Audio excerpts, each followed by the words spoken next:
Hello and welcome to the morning show teeing off with Revsportz. Very good morning to all of you present and good morning to all the viewers and good morning to my two panelists, Bharat Namaraj, Trisha Ghoshal. Very good morning and thank you for joining. And one thing we have been discussing for the last few days, the schedule for the ICC World Cup, and but we haven't taken your views on that. We have been discussing, so let's discuss that one a bit first, then we'll move on to Ashes. Uh, and we have the SAF Cup also going on. So first, thoughts, Trisha. Are you overall satisfied with the schedule that has been given, and especially with the Kolkata fixtures?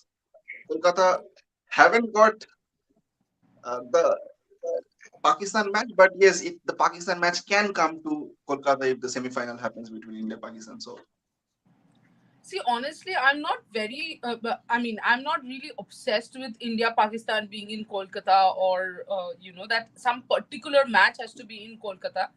I am actually very happy that we are getting important matches. When I say important matches, it becomes the semi-finals.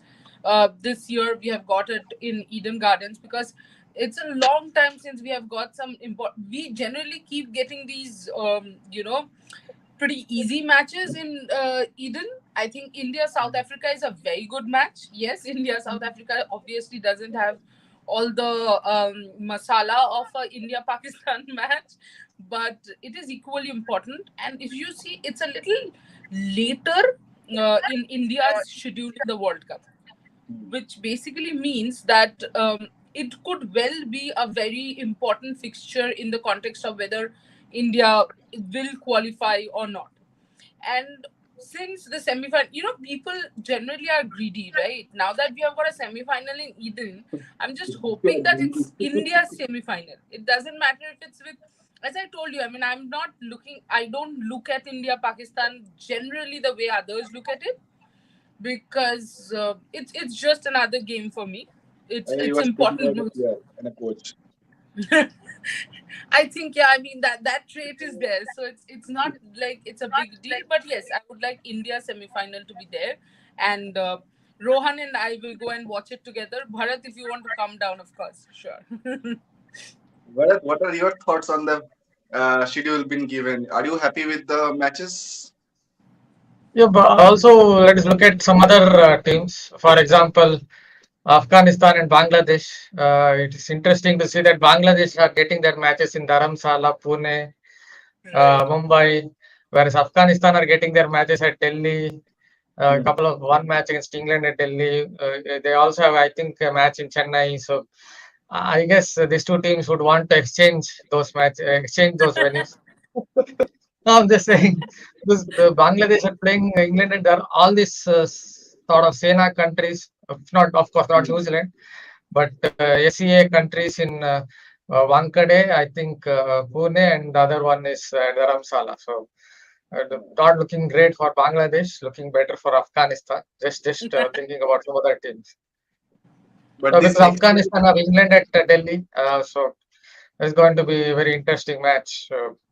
And one match Bangladesh also have is I think it's New Zealand in Chennai, but a lot of their matches are on tracks that have more bounce. So it's interesting. I just noted that point. okay. As you mentioned, Afghanistan, India will be playing Afghanistan in Delhi. So do you think Rashid Khan will travel India a bit? Do What do you you think? Yep. think Rashid Khan will travel India? No, especially in I mean, Delhi Trisha, you pitch, go in the first. Delhi pitch. I get it. I get your point. Well, Rashid is a world class bowler. I mean, until and unless it's a completely pace wicket, you can expect Rashid to trouble any batter.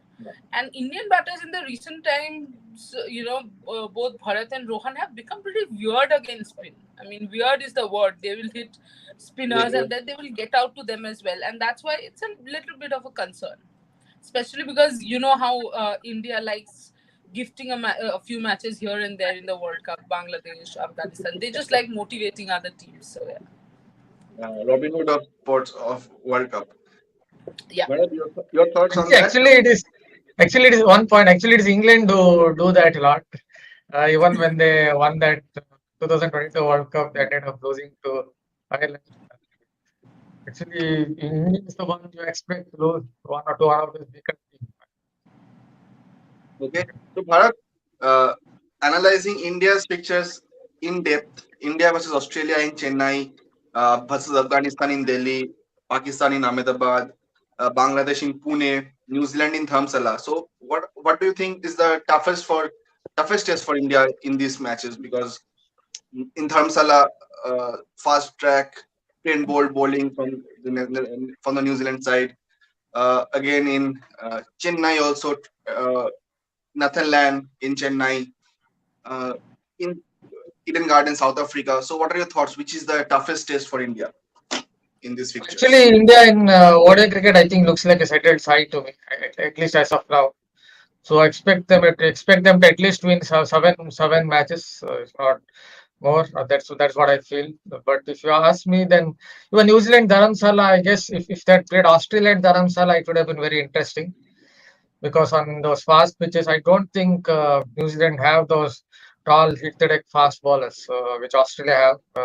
Mhm. So I think India have got a pretty good, pretty good schedule. If you look at from India's point of view, I know Australia they're playing Australia and Chennai. And Australia have a good record there. I think they won the last match they played against India and Chennai. So and Zampa again will come and try to do some damage in the middle overs. And also Chennai pitch also might suit the Australian batters because you look at Steve Smith, Labuschagne, and they're not Mhm. big hitters. So if they get 40 or 50, 50 or 60, if they get 217 the batting first or something like that, then it might suit Australia. But I still feel on an overall basis, you expect India to win at least around seven matches. Let's see.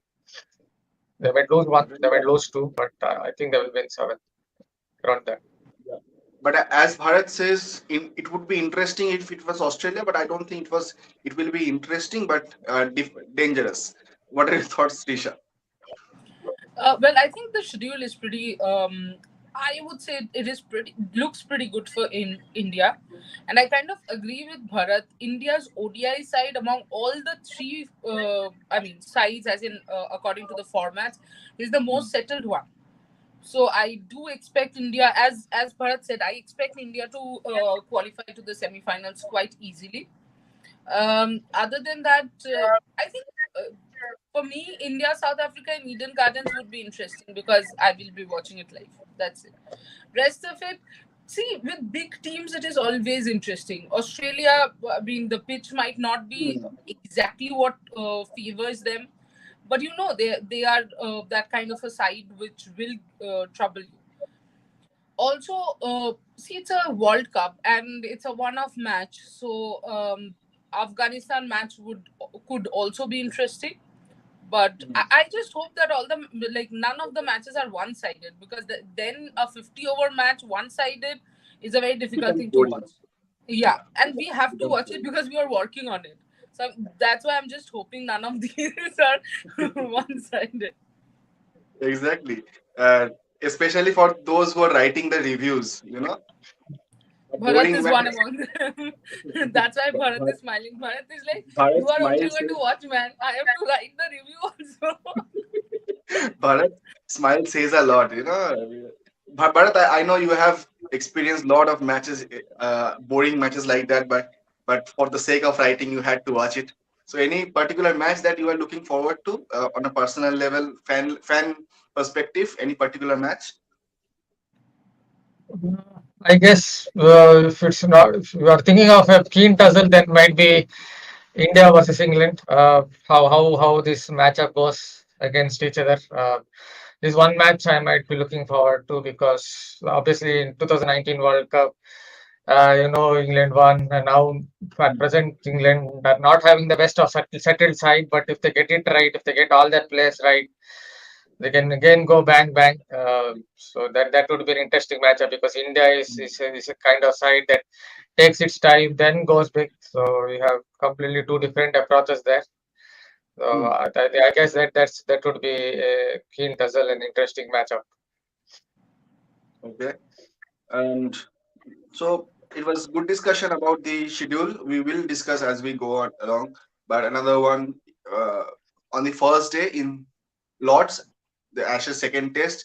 Australia are, I think, three kind of close to 350, 340, I think, with 5 wickets. Uh, if they make to the 400 marks, then again a good position for the Australian side. What do you think, Trisha? At Lords, you are saying to bat first and put a 400 on the boards. It's pretty good for Australian team. Yeah, looks pretty good.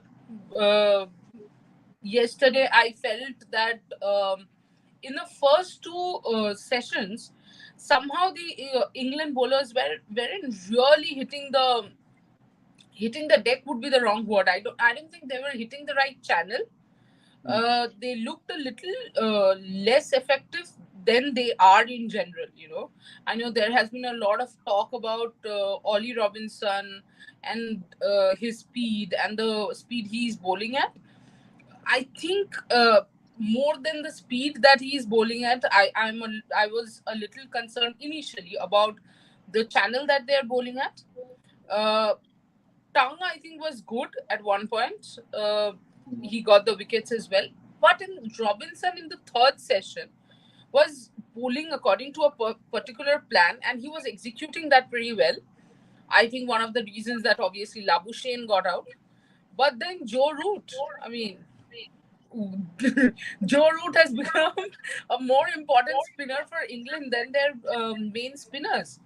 And, you know, I Yeah, think today in England will obviously want to get Australia out before they score 400. And that is yeah. why, even if you look at women's ashes, it's not the top order scores which makes the difference. It is the lower half Mm. that actually starts making the difference. And we know how Australia's lower half kind of, um, sticks on the pitch and gets runs, because remember, even Stark can bat. I think Exactly. after that, Pat Cummins can bat. Everyone Nathan can bat. Lyon can manage, can stay out there. And at the opposite end, if you have Steven Smith, you will keep getting Mm. runs. That's why I think it is important for England to. I don't think there's any panic button as such, because in Lord 400 has to be scored in the first innings, so it's fine where Australia are. But yeah, 400 is fine. But if this reaches 600, then England and baseball are gonna have a different story altogether. Exactly. And Steve Smith is currently batting at 85 not out in 149 balls with Alex Don't Carey on the talk other about side. him. In tennis, Joker, and in cricket, Steven Smith. They are not human beings, so let's not even discuss them. Yeah, exactly. And yesterday I was watching to a old Saurav Ganguly interview with Gaurav Kapoor, I think, and he was mentioning this one that you out the top five, top six, and then Adam Gilchrist comes to bat. Tough kya kare. he So he this was a pain. Adam Gilchrist was a pain. He used to come out to bat, and he would bat. So basically, this whole baseball that we are talking about, if you think of it, this whole approach of aggression has always paid off in Test cricket. Think of a Virendra Sehwag. There was no Brandon McCullum, so we didn't call it baseball, but it was baseball for him. exactly Adam aggressive. Gilchrist, Adam Gilchrist, Gilchrist he used would to come. come and hit fast, make the quick Exactly, run. 80, 85 balls, Gilchrist has scored a century, and you're still sitting there and thinking, oh my god, 5 wickets were down. What just happened? What hit you? Exactly, exactly. So I That's think one of Australian. Australia's biggest strength has always been, and even England, Mm. Australia and England, be it women's cricket, be it men's cricket, it's the tall batting lineup that they have. Mm. Everyone Because can bat. if you think about our batting lineup, there's a Mohammad Siraj, there's a Mohammad Shami, who Mm. aren't going to even get you. They might get you runs once Mm. in 10 innings. Yeah. They Then there's Umesh Yadav. If all three are playing, then you're basically playing with three number 11s. Mm. But with any Australia or England team, it's generally up to 9, 10 that they're batting, which helps. The middle order, one of the middle order batters sticking, and the lower orders performing actually helps. I mean, last match, you think of it. How did Australia win? Pat Cummins won the match for them. Exactly. Pat coming. So yeah. Well, Bharat, before we end, final thoughts. Sum up the first day and what do you expect today in this second I think test? England's biggest problem, more than Evan Robinson, is Mr. 40-year-old James Anderson. I know he's Yes. one of my favorite cricketers. The thing is, the Australians have four left-handers. Yeah, I know he went for just 29 runs in 15 overs. But what I'm seeing is he bowls a lot of his away swingers to left-handers. Doesn't bowl the swingers from over the wicket. So left-handers have four left-handers assisting from over the wicket that he's not going to bowl the. I even thought of tagging him on Twitter, but if I tag him on Twitter, then my followers would troll me. So I just kept quiet on that. But I think he's really been he has been sussed out by those four left-handers. Yeah, something to do because if you Yes, get I kind of agree with Bharat. Anderson has looked the least dangerous of bowlers, and that's pretty sad, to be honest. Especially for someone like me, who has actually followed Anderson, and kind of you expect every time Anderson comes, you somehow expect a magical spell from him, but he Well, has looked out of sting. I think very it's stubborn. more of being stubborn. Anderson See, is quite Anderson over a stubborn. period of time, he doesn't like the ball the in swinger to left-hander. He rarely does. So Graham Smith was the one who started this, where he was only looking for the away swinger from over the wicket and first him out. But a lot of left-handers didn't do that. But I see these four Australian left-handers have understood that he's not going to get LBW from over the wicket, and they're only looking for the away swinger. I know three catches have been dropped off his bowling. England slip Corden only 74% they're catching in the last 3 years.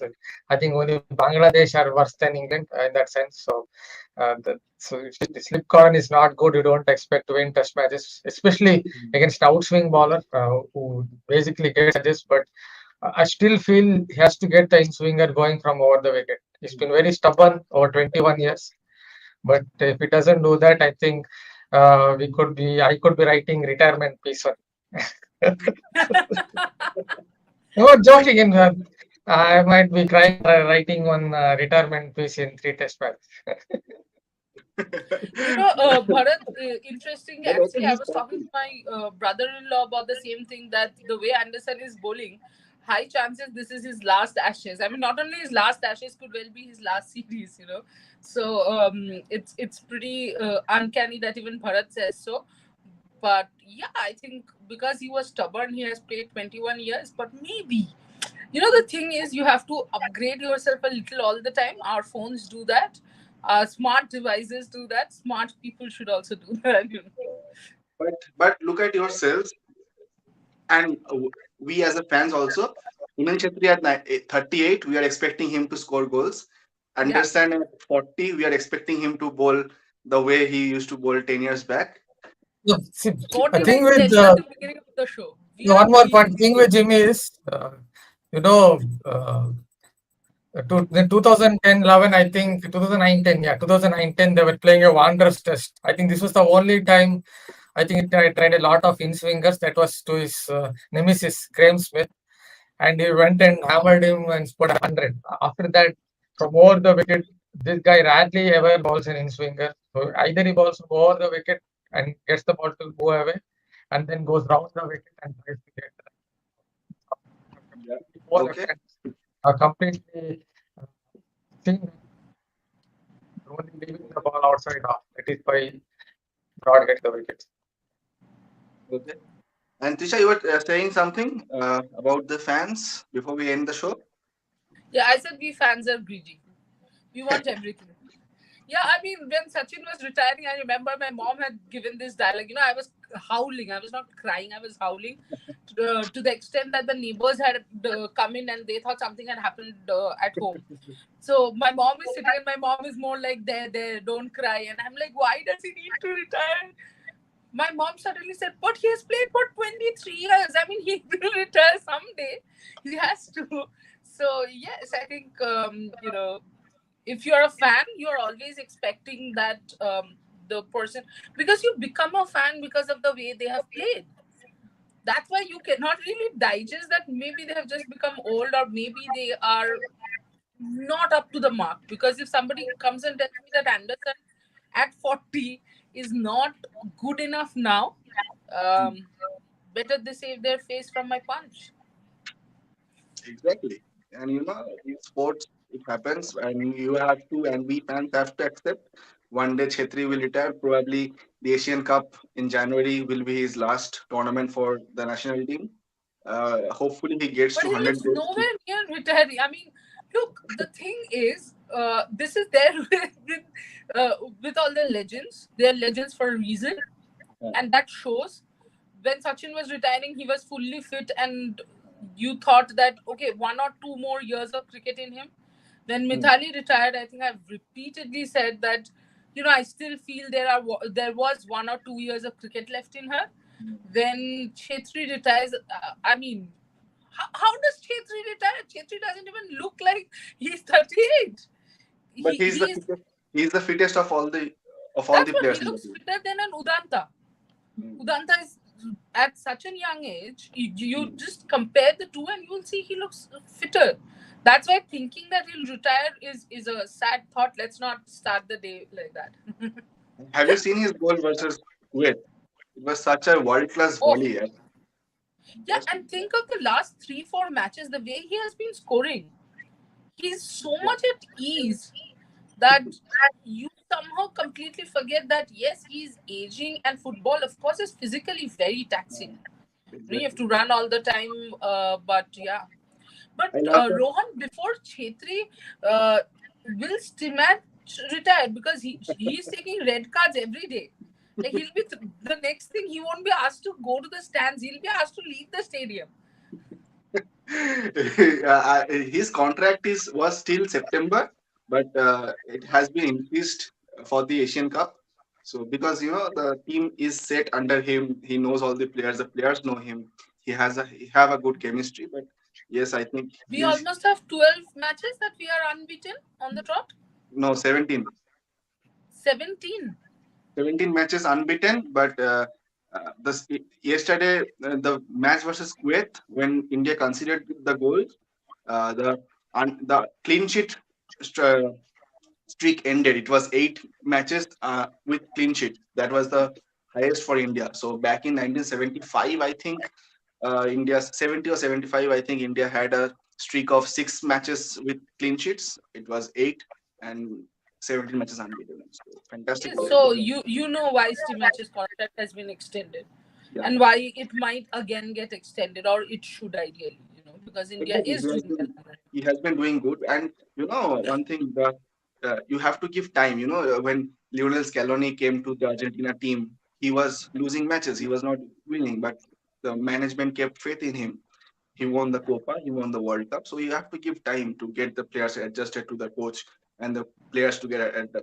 So you have to build a team chemistry, and you have to give time. And it's currently working for Indian team right now. When Stimac took over the Indian team, he was India was around 174, and now we're 98. So, uh, he has been doing good, but the is a problem. He should focus more on staying on the pitch than cheering from the stands. Yeah. But Exactly. before you end, I will ask Bharat. Bharat, what do you think exactly England should do um, on day two? I know we have moved on. I wanted to ask this question. We Yeah. moved to Chedri, but what exactly should England look at? Because they are obviously one test down, almost 400 runs down on the first day. So where does England go from here? What do you think? Oh, it looks tough for them because the Lord's pitch has a little bit of variable bounce. Hopefully, from their perspective, the pitch gets a little bit quicker with moisture drying out somewhere. If the sun comes out, the moisture dries out. It would get better for batting, hopefully, from their perspective. But bowling, I think they went searching for wickets.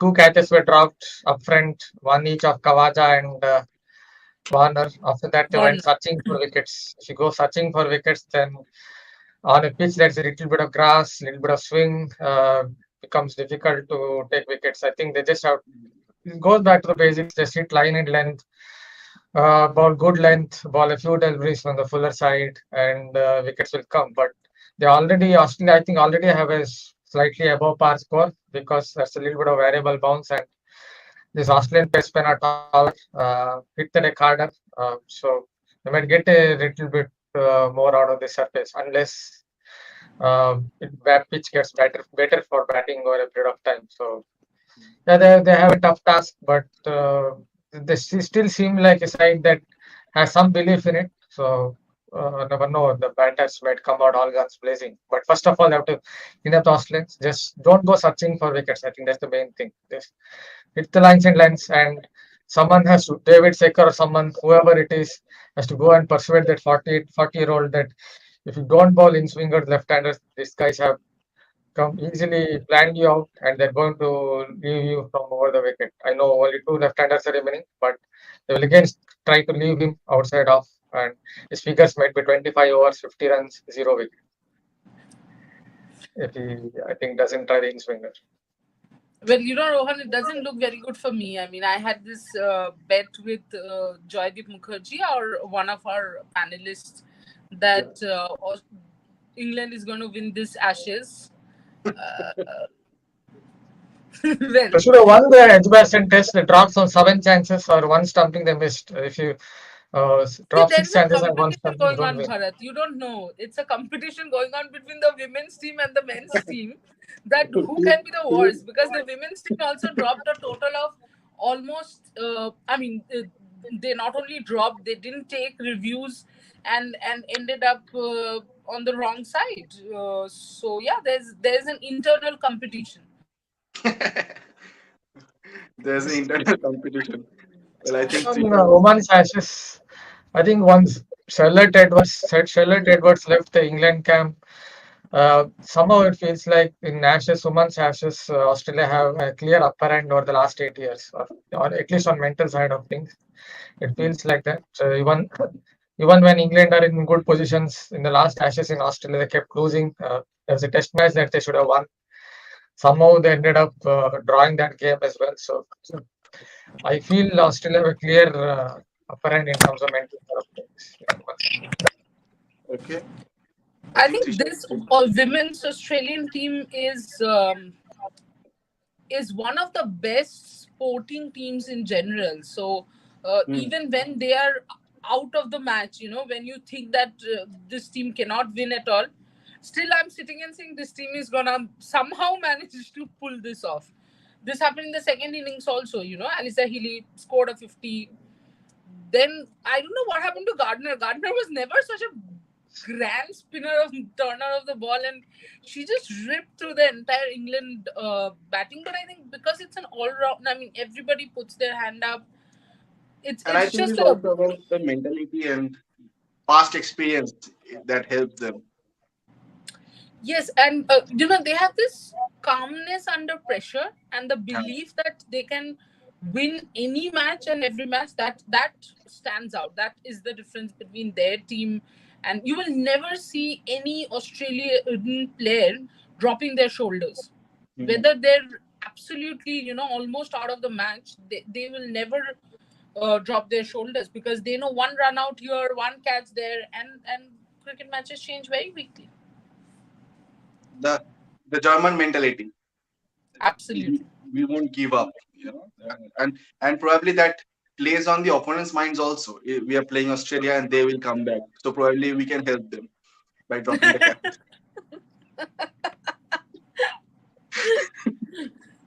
Okay, Okay. today's Bharat's off day. Can you Yeah. please, finish the show and let him Yeah. enjoy his day Yeah, off? yeah. It was fine. It was fun talking to you guys. Thank you for joining, Bharat. Thank you for joining, Srisha. And we'll be back again tomorrow with more such stories and discussions. So for now, thank you and keep watching Rev Sports. Shopnil, Thank you so much. you may end the show. If you are awake. Okay. Bye bye. Bye bye. Bye.